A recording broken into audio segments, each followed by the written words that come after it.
Think of insurance as a community safety net, a pool of funds that many people contribute to for the losses of a few, ensuring no one has to face a big loss on their own. At Co-operators, that safety net is a cooperative, which means they balance the need for profitability with the needs of their members, clients, and communities. So when storms hit or plans change, help comes from a company whose co-op values put people first and work to meet their needs.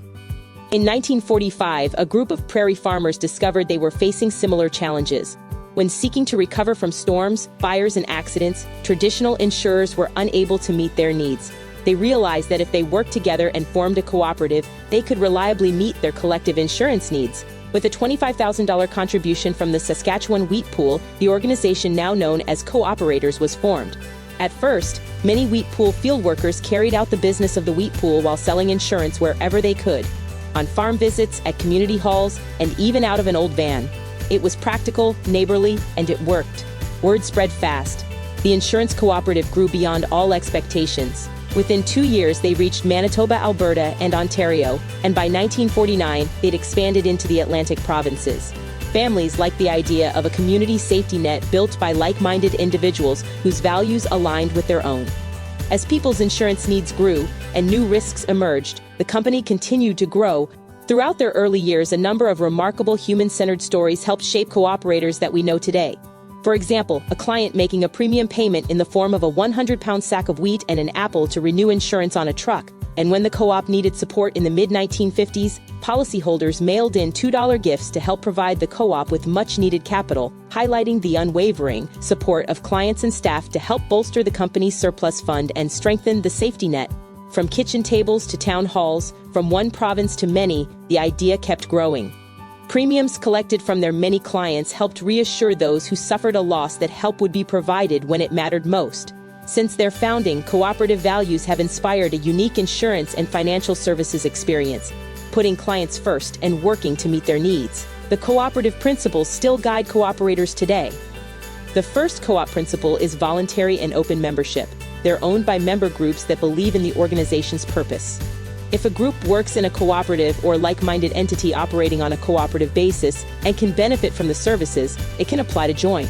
The aim is to offer fair services that meet people's changing needs, including people who can sometimes be left out. Democratic member control. Each member group appoints 2 individuals called delegates who get a vote at member meetings, where delegates hear updates, discuss plans, share concerns, and nominate people for the board. Cooperators members and board of directors highly value diversity and work together to ensure the delegates and board reflect Canada's rich diversity, including equal representation for women. 3. Member economic participation. New members buy a small membership share of nominal value and pay a one-time membership fee. Members are encouraged to do business with cooperators and to promote cooperators to their members. Members of cooperators share in the financial success of the organization through the Member Loyalty Program, a profit-sharing program that is a form of patronage that recognizes the amount of business that members do with the organization. 4.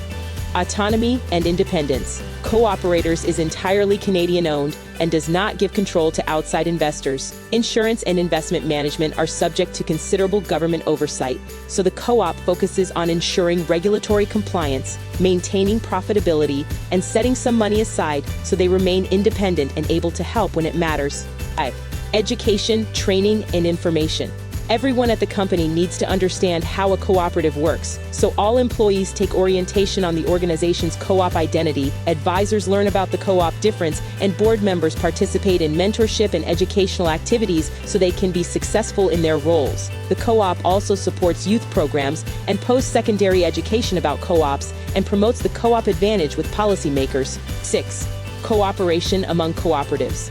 They actively promote and participate in the wider cooperative movement belonging to co-op associations at the provincial, federal, and international level, sponsoring events, sharing their know-how, and even helping start new co-ops with advice, grants, and investments. And finally, number 7, concern for community. They work to reduce their environmental impact, treat employees fairly, and support local causes both financially and through volunteerism. So using these 7 principles, they created a co-op that's open and fair, democratically run, financially prudent, independent, committed to continuous learning, intimately connected to the cooperative movement, and a catalyst for a resilient and sustainable society.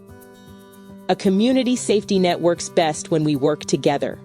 Guided by cooperative values, Co-operators helps keep the net strong and protect what matters most.